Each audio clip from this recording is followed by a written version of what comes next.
If Krita is giving you an ffmpeg error, crashing during render animation, or refusing to export your timelapse, don't worry, because this is usually a pretty simple fix. In this video, I'll show you how to connect Krita to the correct ffmpeg file, reduce export issues, and use a safe workaround if video export still fails. If this helps, make sure to hit like and subscribe for more quick software tutorials. Let's jump in.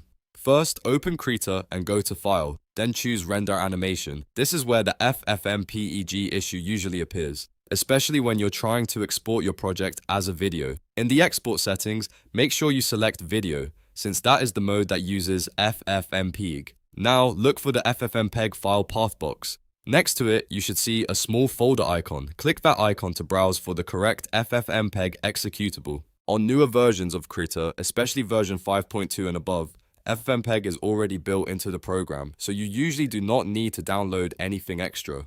If you're on Windows, the default path is usually inside your Krita installation folder. Go to c:/program files /Krita x64 /bin and select ffmpeg.exe. Once you find it, click OK or Open to confirm the path. This tells Krita exactly where ffmpeg is located, and in many cases, that immediately fixes the rendering problem. After that, try rendering again. If the export starts working, great. You fixed the main ffmpeg connection issue, but if Krita is still throwing an error, the next thing to check is your export format. Sometimes changing the output from MP4 style video settings to Matroska or MKV can help because it uses a more flexible container format.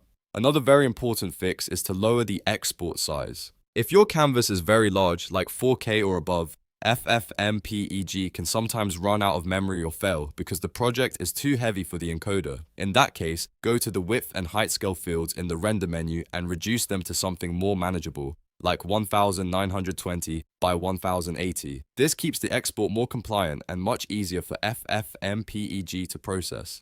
If you still get an error after that, there is an excellent workaround that avoids the ffmpeg encoder entirely.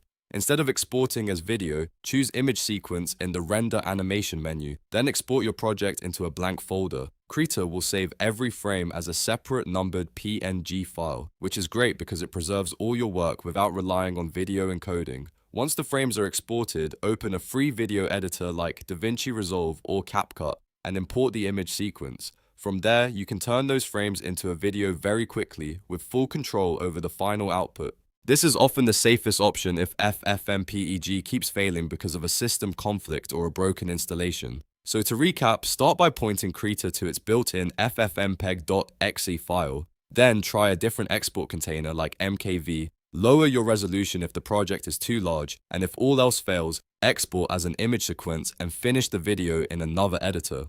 That workflow solves most Krita FFmpeg errors without losing any of your animation work. If this tutorial helped you out, please give it a like, subscribe for more helpful fixes, and comment below if you want a full Krita export troubleshooting guide. Thanks for watching, and I'll see you in the next one.